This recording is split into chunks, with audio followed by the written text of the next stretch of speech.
अनासक्ति से भोगते बने सुखों की खान, बने सुखों की खान। जितना सुख तुम चाहता, जितना सुख तुम चाहता, उतना ही दे त्याग,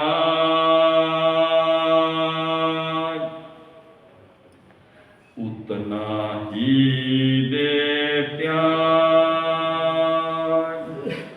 जो चाहे तू सर्वसु, जो चाहे तू सर्वसु, त्याग सर्व ही त्याग,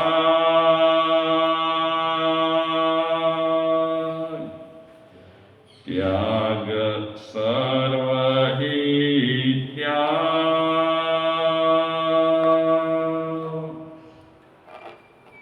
जब बिन मांगे ही मिले, जब बिन मांगे ही मिले, तब अतुलित सुख हो, तब अतुलित सुख हो। मागत मागत बावरा, मागत मागत बावरा, दे अपना सुख खो, दे अपना सुख खो। हर हक हरकत की मूल में, हर हरकत की मूल में, कारण सच्चा देख, कारण सच्चा देख। बिन कारण संसार में, बिन कारण संसार में, पता हिले न एक, पत्ता हिले न एक। प्रिय श्रोताजनों, नमस्कार। 18 પાપસ્થાનક પર આપણે સૌ સાથે મળી ચર્ચા કરી રહ્યા છીએ। આ બધા પાપસ્થાનક તરત ને તરત આપણે આચરણમાં મૂકી શકીએ કે ન પણ મૂકી શકીએ, પણ ગમે ત્યારે આપણને 18 પાપસ્થાનકનો ત્યાગ તો કરવો જ પડે, કારણ કે એના વગર કોઈ રસ્તો જ નથી। આ ક્રિયાઓ જે પણ આપણે કરીએ છીએ એ અમુક ટાઈમની છે, જરૂરી છે। પુણ્ય બંધાય કે ન બંધાય એ આપણે ચોક્કસ કાંઈ કહી શકતા નથી, પણ સારું છે કે એ વિચારોમાં આપણે રમીએ। છેવટે તો આપણને 18 પાપસ્થાનક તરફ લક્ષ્ય રાખવો પડશે। પછી ગ્રહસ્થ હોય કે સાધુ હોય, બધા માટે 18 પાપસ્થાનક સમજવા પણ અનિવાર્ય છે અને ભવિષ્યમાં એને ત્યાગવા પણ અનિવાર્ય છે. અત્યારે આપણે 5મા પાપસ્થાનકની ચર્ચા કરીએ છીએ. 5મા પાપસ્થાનકનું નામ છે પરિગ્રહ.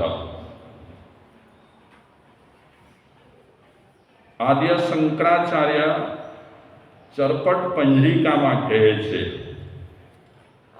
મૂઢ જહી ધનાગમ તૃષ્ણામ કુરુ સદબુદ્ધિ મનસી વિતૃષ્ણમ યદ લભસે નિજ કર્મોપાતમ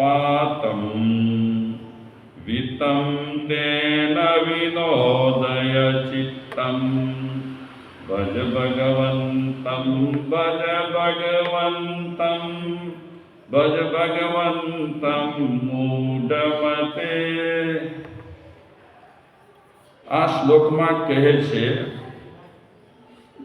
કે હે મૂઢ મતે. કેવી મતીવાળા? મૂઢ મતીવાળા, ગમાર. હે મૂઢ, ધન પ્રાપ્ત કરવાની તૃષ્ણાનો ત્યાગ કર. ધનમાં બધી ચીજો આવી જાય પછી, કારણ કે આ જગતમાં ધનનો મહિમા બહુ છે અને આજે છે એવું નથી, પરાપૂર્વથી ચાલ્યું આવે છે. કયા સમયે લોકોને કેવી તલબ હશે એ આપણે કહી ન શકીએ, પણ લગભગ લોકો ધન તરફ તો હોય જ. વધારે માણસનો ઝુકાવ ધન તરફ હોય. આ તો જેમ જેમ માણસ સમજતો થાય તેમ તેમ ધન પ્રત્યેની તૃષ્ણા, ધન પ્રત્યેની મૂર્છા ઘટતી જાય. તો આદ્ય શંકરાચાર્ય કહે છે કે હે મૂઢ, ધન પ્રાપ્ત કરવાની તૃષ્ણાનો ત્યાગ કર. સંતોષ વૃત્તિ રાખ. કર્મ અને નસીબ મુજબ જ બધા લોકોને પ્રાપ્ત થાય છે. આમ છેવટે તો નસીબમાં જે હોય, કર્મમાં જે હોય તે જ મળે છે. તો આવું વિચારી કરીને તો ભગવાનને ભજ, તું ભગવાનની ભક્તિ કર, તું ભગવાન વિશે ચિંતન કર, વિચાર. એ મૂઢમતી. માણસને પુરુષાર્થ તો કરવો જ પડે. ગ્રહસ્થ હોય, આમને આમ કોઈ સીધા કોથળા ભરીને ધન આપી ન દે. મહેનત તો કરવી પડે, પુરુષાર્થ કરવો પડે. આમને આમ જગતમાં બધા જીવો છે, સૌ પોતાની હેસિયત પ્રમાણે કોશિશ કરે છે. મનુષ્ય મનુષ્યની હેસિયત પ્રમાણે કોશિશ કરે છે અને બીજા જીવજંતુઓ છે તે એમની કક્ષા પ્રમાણે, હેસિયત પ્રમાણે છેવટે તો બધા પેટ ભરવા માટે પ્રયાસ કરે છે. જેને જેને પેટ લાગુ પડ્યો છે એ બધા જંતુઓ પેટ ભરવા માટે પ્રયાસ કરી રહ્યા છે. પણ એક માણસ જ એક એવો પ્રાણી છે કે એ સમજી શકે છે એટલે મહાપુરુષોએ ઉપદેશ આપ્યા છે કે તું સમજ, તું તૃષ્ણાને ઓછી કર, ધન પ્રત્યેની મૂર્છા તું ઘટાવ અને તું ભગવાન તરફ વળ. એ કેવલ એક માણસને જ કહી શકાય તેમ છે. બાકી બિચારા બીજા જે જંતુઓ રહેલા છે એ ભગવાન તરફ વળવા માટે કદાચ શું કોશિશ કરી શકે? બીજા જંતુઓ કાંઈ પણ કોશિશ કરી શકે તેમ નથી. એટલે કેવલ માણસને જ આ ઉપદેશ આપવામાં આવ્યો છે. એક સરસ મજાનો વિચાર છે. નાનકડા ખિસ્સામાં એક મોટું સપનું જાગ્યું. નાનકડા ખિસ્સામાં એક મોટું સપનું જાગ્યું. ખિસ્સો કેટલો હોય? ખિસ્સો નાનો હોય. આપણે આપણો હાથ નાખીએ તો પૂરો હાથ પણ સમાય નહીં એટલો ખિસ્સો હોય. નાનકડા ખિસ્સામાં એક મોટું સપનું જાગ્યું, બસ ત્યારથી જ સુખ શાંતિને ખોટું લાગ્યું. હે સુખ શાંતિએ વિચાર્યું કે આ લોકો ખાલી આ પોતાનો ખિસ્સો ભરવા જ માગે છે અને અમારી એમને પડી નથી, તો અમે પણ એની પાસે જઈને શું કરીએ? સ્વાભાવિક છે ને, તમને હું ન બોલાવું 2-5 વખત તો તમને વિચાર આવે કે ના આવે કે અમારા છે બોલાવતા તો નથી, તો જઈને કરીએ શું? તો સુખ શાંતિને પણ માઠું લાગ્યું, ખોટું લાગ્યું કે આ લોકો પૈસાની પછવાડે પડ્યા છે, ખિસ્સા ભરવાની પછવાડે પડ્યા છે, આપણી તો પૂછાય કરતા નથી, તો જવાની આપણને જરૂર પણ શું છે? એ 13 દિવસથી પેલી સુખ અને શાંતિ એ આપણી પાસે આવવાનું બંધ કરી નાખ્યું. એમાં ભૂલ આપણી છે, એમની નથી. એ તો આવવા માંગતી હતી, એ સુખ પણ આવવા માંગતું હતું, શાંતિ પણ આવવા માંગતી હતી, પણ એમને ખોટું લાગી ગયું. મતલબ એનો એ થયો ને રમેશભાઈ કે રીસ કરી છે, રીસાઈ ગઈ છે. સુખ પણ રીસાઈ ગયો અને શાંતિ પણ રીસાઈ ગઈ. અને એમણે નક્કી કર્યું કે હવે આપણી ખપત પડશે ને ત્યારે જ એમની પાસે જવાનું. આપણો જો માન ન જાળવે, સન્માન ન જાળવે, પૂછા ન કરે તો આપણને જવાની જરૂર શું છે? નાનકડો વિચાર છે પણ સારો વિચાર છે. ફરી હું કહું એક વખત, નાનકડા ખિસ્સામાં એક મોટું સપનું જાગ્યું અને ત્યારથી જ સુખ શાંતિને ખોટું લાગ્યું. આખા જગતને તૃષ્ણા એ કેટલી ઘેરી છે, પૂરા જગતને, ખાલી ભારતને જ નહીં, ત્રણેય જગતમાં તૃષ્ણાએ પોતાનો વર્ચસ્વ કેટલો જમાવ્યો છે, વાત ન પૂછો, એટલો વર્ચસ્વ તૃષ્ણાએ જમાવ્યો છે. એક સરસ મજાનો શ્લોક છે, એ શ્લોકમાં કહે છે, અસંતોષ પરામૂઢા સંતોષમ યાન્તિ પંડિતઃ અસંતોષ્યસ્ય નાસ્ત્યંતઃ સંતોષ પરમં સુખમ. આ શ્લોકમાં કહે છે કે મૂઢ, મોહગ્રસ્ત માણસ અસંતોષી હોય છે. અસંતોષી કોણ હોય? જે મોહગ્રસ્ત હોય એ અસંતોષી હોય. લાય સિવાય એના મનમાં કાંઈ ન હોય. મને ખપે.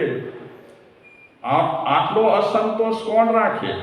જે મૂઢ હોય એ જ આટલો અસંતોષ રાખે. જે મોહગ્રસ્ત રહેલો હોય તે જ આટલો અસંતોષ રાખે. જ્યારે પંડિત અને જ્ઞાનીઓ, સમજદારો સંતોષ ધારણ કરે છે. જેની પાસે જ્ઞાન છે, જેની પાસે સમજ છે અને જિંદગીને ખરી રીતે જે સમજી રહ્યા છે, તે વ્યક્તિઓ શું ધારણ કરે છે? સંતોષ ધારણ કરે છે. બાકી આપણું આયુષ્ય પૂરું થશે પણ આપણી ઈચ્છાઓ ક્યારે પણ પૂરી થવાની નથી. એ વાત એક સંસ્કૃત શ્લોકમાં પણ કહે છે, ભોગાન ભુક્તા વૈમેવ ભુક્તા તપોન તપ્તમ વૈમેવ તપ્તા કાલોન યાતિ વૈમેવ યાંતા તૃષ્ણાન જીર્ણા વૈમેવ જીર્ણા. આપણે જીર્ણ થઈ જઈએ પણ શું જીર્ણ ન થાય? તૃષ્ણા ક્યારે પણ જીર્ણ થતી નથી. જ્યારથી જન્મી છે ત્યારથી તૃષ્ણા જુવાનની જુવાન છે. આપણું શરીર થાકી જાય, બહુ આપણે ચાલીએ તો પગ કામ ન કરે, આપણા ઘૂંટણ કામ ન કરે, શરીર થાકે, પણ તૃષ્ણા ક્યારે પણ થાકતી નથી. અને હંમેશા માણસને દોડાવે કોણ છે? તૃષ્ણા દોડાવે છે. કેટલી દોડાવે છે? એના ઘૂંટણ ન દુખે, એના પગ ન દુખે, એનું શરીર ન દુખે, એને કમરમાં કાંઈ ન થાય. કોને? તૃષ્ણાને જરા માત્ર થાકે નહીં, એને કમજોરી ના આવે. આપણે કમજોર થઈ જઈએ પણ તૃષ્ણા ક્યારે પણ કમજોર થતી નથી. એ જુવાનની જુવાન જ હોય. તો પ્રસ્તુત શ્લોકમાં આપણે જે વાત કરી રહ્યા છીએ કે મોહગ્રસ્ત વ્યક્તિ હંમેશા અસંતોષી હોય. એ આમ આટલી જ પ્રભાવના કરી. ઓહો, ગયા વર્ષે તો 28માં 2000 રૂપિયા મળ્યા હતા, આ વખતે 1500 રૂપિયા. ધર્મમાં પણ આપણને શું છે, ધર્મમાં અનુમોદના થાય એમાં પણ અસંતોષ. હા, એક જ બેગ આપી પુરુષોત્તમના જાપમાં. અરે એક બેગ નથી આપી, અંદર ટુબાર છે ને, ખજૂરનો પેકેટ છે. હા, આટલું જ. 8 દિવસ સુધી આ પુરુષોત્તમ બોલ્યા, આટલું જ. અરે ઉપરથી વળી રોકડા રૂપિયા મળ્યા. મધુબેન કેટલા મળ્યા? પણ આપણું મન એવું છે ને, મન છે ને ભરાતું નથી, બિલકુલ ભરાતું નથી. આ તો મજાક કરું છું. કોઈ પણ ક્ષેત્રમાં આપણે વાત કરીએ, કોઈ પણ પરિસ્થિતિમાં આપણે વાત કરીએ તો આપણને બધાને અસંતોષ બહુ જ છે. અને દુઃખી શેનાથી થઈએ છીએ? આપણે અસંતોષથી દુઃખી થઈએ છીએ. પણ જે સમજદાર લોકો છે એ સંતોષ ધારણ કરે છે. રોટી કપડાં મકાન બરાબર છે, ઘર ચાલે છે, એટલી વ્યવસ્થા પૈસાની છે. હવે આપણને બહુ મગજમારી નથી કરવી.